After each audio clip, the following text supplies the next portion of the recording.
Estamos de volta com Bola na Torre para você na RBA TV Canal 13 e comigo aqui o Gerson Nogueira e o Valmir Rodrigues para interagir com você neste domingo de Bola na Torre.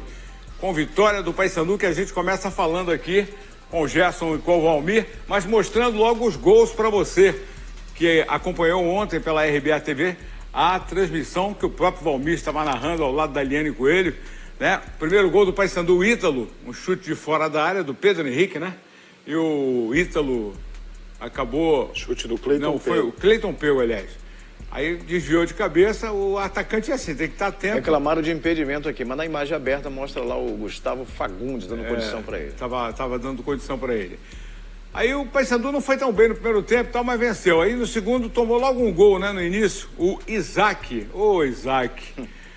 Falar em Isaac, um abraço pro meu amigo Isaac lá em Santarém, com certeza, deve estar feliz com a vitória do seu Paysandu. Acho que o único lance assim que o Gabriel Mesquita não conseguiu fechar, porque fez um grande jogo. Caio Melo de cabeça, a rebatida. Quintana que subiu ali, né? O Quintana tocou de cabeça primeiro e o Caio Melo aproveitou o rebote, fez 2-1 Paysandu. Quintana até que entrou bem no jogo. A bola foi na trave. Foi na trave. Assistência do Marcinho no escanteio. Agora o gol mais bonito do jogo do Cleiton Pego, né? Olha a bola do Caio Melo. Metida. E o Cleiton Pego faz esse golaço aí, 3-1. Com 3-1, a alça era apenas uma questão de aparafusar o caixão. E o Cleiton Pego mandou esse balaço aí sem chance para o goleiro do Itabaiana.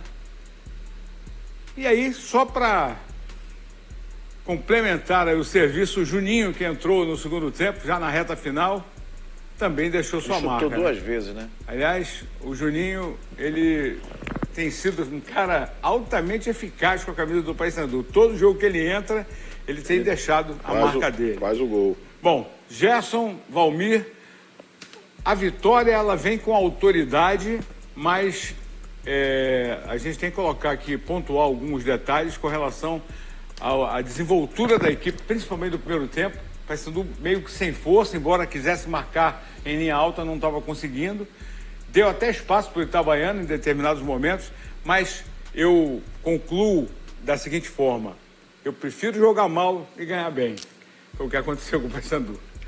Foi um jogo de dois tempos, né, distintos. O primeiro tempo terminou com a vitória do Paysandu, mas uma vitória enganosa, porque o melhor homem em campo tinha sido o Gabriel Mesquita, né? Defendeu 3 bolas. Três bolas, realmente.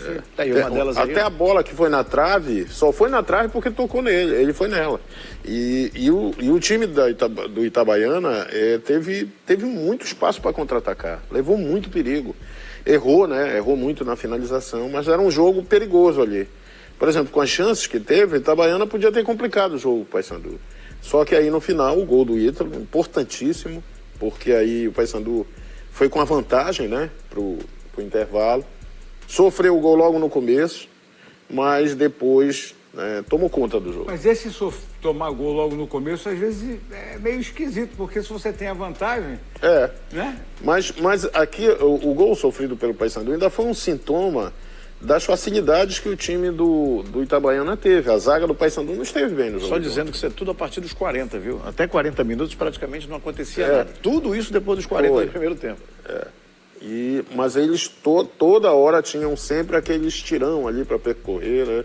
A zaga meio confusa em muitos momentos.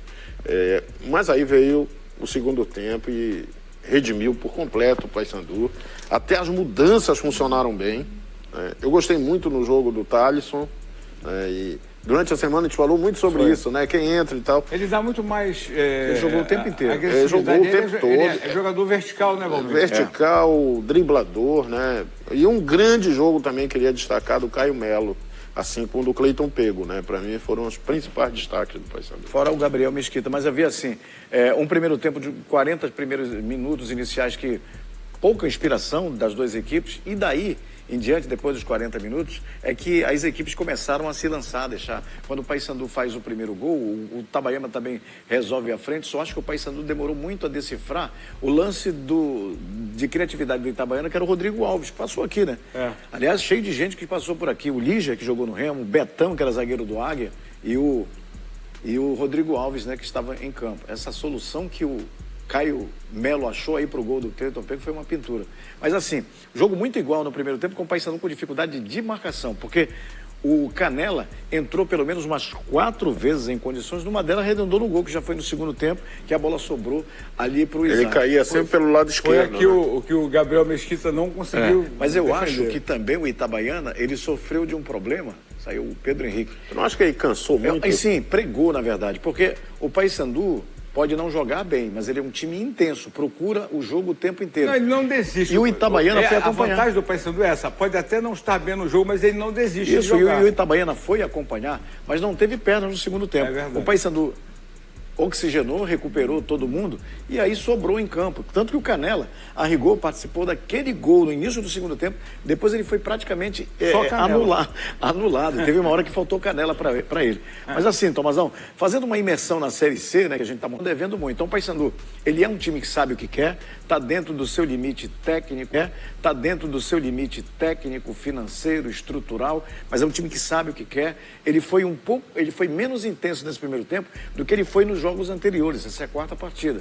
Isso é atípico, né? Mas olha, temos que olhar que o Paysandu está invicto na competição, está muito bem posicionado e diria não só bem posicionado, ele está consistente lá no G8. Ele é o 3º colocado, eu só penso... com 8 pontos, o Amazonas ainda joga, né?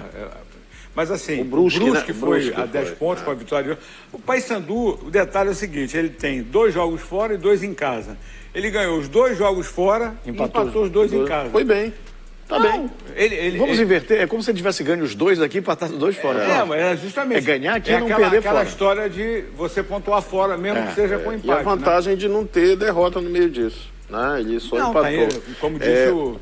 Mas o jogo de ontem eu achei pela primeira vez um Paysandu apresentando muita fragilidade no primeiro tempo. O Paysandu é um time que tem um sistema de marcação que esconde até os problemas na zaga. Mas ontem, pela primeira vez, desde que ele chegou ao Paysandu, o Castro não foi o zagueiro que ele costuma ser. Mas eu acho que foi tempo de bola o detalhe. Mas muito problema. Por exemplo, é verdade que o jogo Amildou... E tem sido o ponto mais forte do Paysandu. O Amildou o jogo ali no final do primeiro tempo, 40 minutos, 30 e pouco. Mas antes disso, ali pelos 15, o Itabaiana já tinha perdido o gol. E a zaga olhando. É algo preocupante, porque numa divisão como a Série C, em que o nivelamento é por baixo, se você der brecha para um time desses, de repente dificulta um jogo. Porque se você faz um gol e se fecha, e aí? Você tomar gol e ter que correr... Agora, mas aí um grande mérito é que o Paysandu do segundo tempo foi o Paysandu que a gente conhece, do meio para frente. Intenso, rápido, né? Mesmo com as mudanças, entrou o Taboca, entrou o Juninho. Aliás, o Taboca bem melhor. O Lucas Cardoso entrou pelo lado esquerdo novamente, entrou bem no jogo. Foi o primeiro bom jogo dele. Bem, né?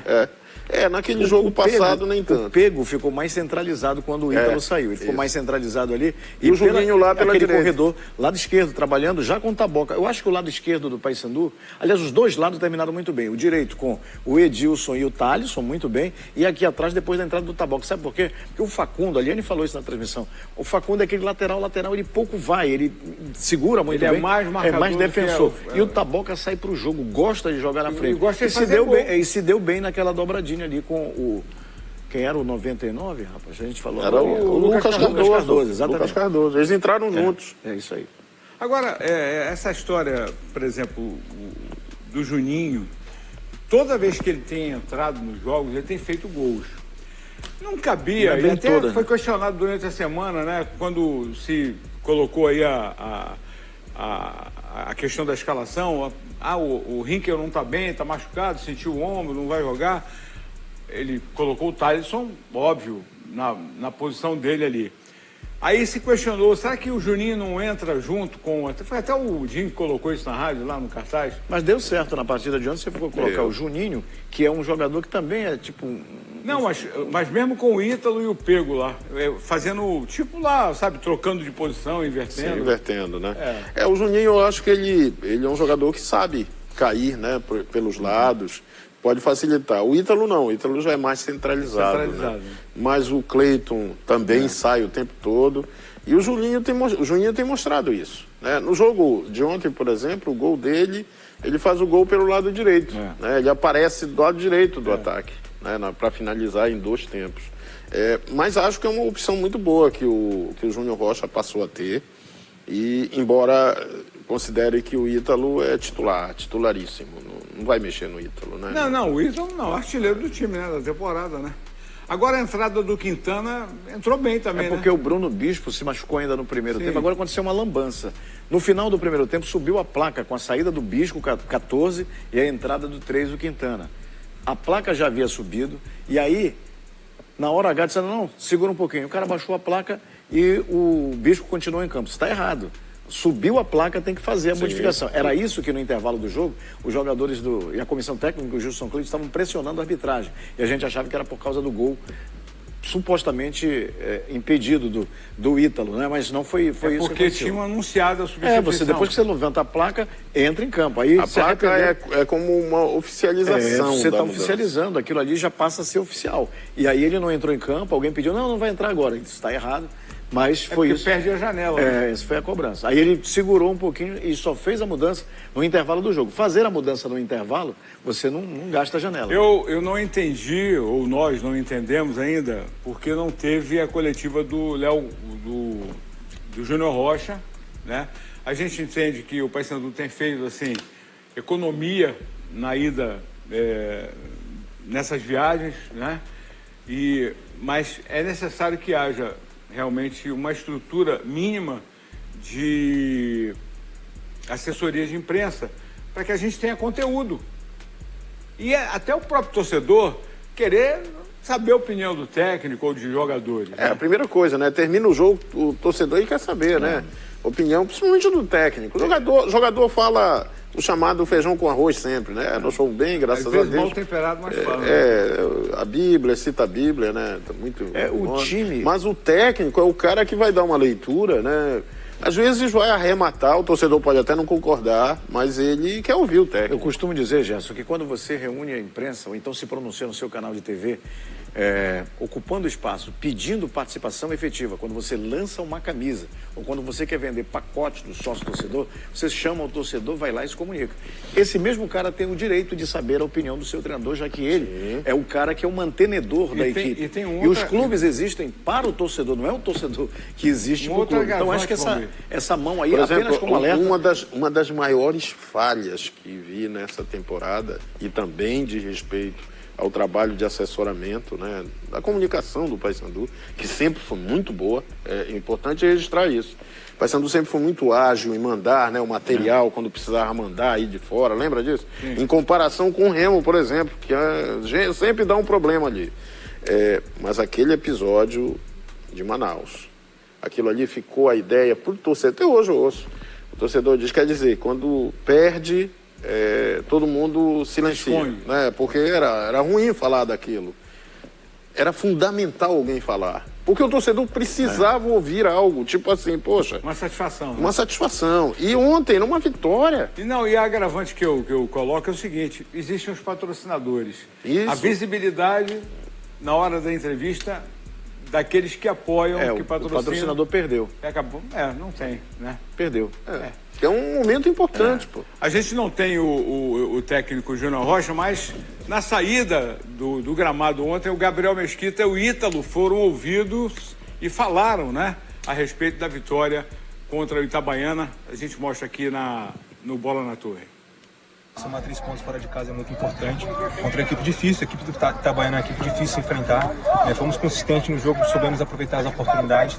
Agora é descansar, trabalhar com a unidade na semana, porque temos a decisão na quarta-feira e consequentemente no domingo também. A gente conseguiu aproveitar as oportunidades, né, que tivemos, coisa que a gente não vinha fazendo, a gente vinha tendo bastante oportunidade, às vezes a gente estava pecando esse detalhe, a gente conseguiu aproveitar as oportunidades e vencer a partida. Agora o Paysandu vira a chave, né? Copa Norte, quarta-feira, contra o Trem, Macapá. É aquela história, a última chance, ainda tem grande chance de classificação, embora não dependa só dele, né? Porque tem um jogo entre Manaus e Guaporé. Né? O Guaporé não pode vencer do Manaus. O Paysandu faz o dele, se o Guaporé não vencer do Manaus, ele classifica. O Guaporé é campeão, né, lá de Rondônia. Agora me diz, essa é a pergunta que não quer calar. Eu falei Manaus, mas é o Nacional, desculpa. Nacional. Campeão amazonense. Agora, será que vale a pena ir com titulares? Vai mesclar Mas o time? eu venho falando há muito tempo. O caso do... Comparando, né, a participação dos clubes paraenses nessa Copa Norte. Eu acho que essa Copa Norte é só prejuízo para eles, para os dois. Não é menosprezando a competição, mas é o momento. Eles estão disputando competições prioritárias, Eu acho que exigem muito do aspecto de condicionamento. As equipes não podem... Por exemplo, o Paysandu, ele já tem um elenco limitado.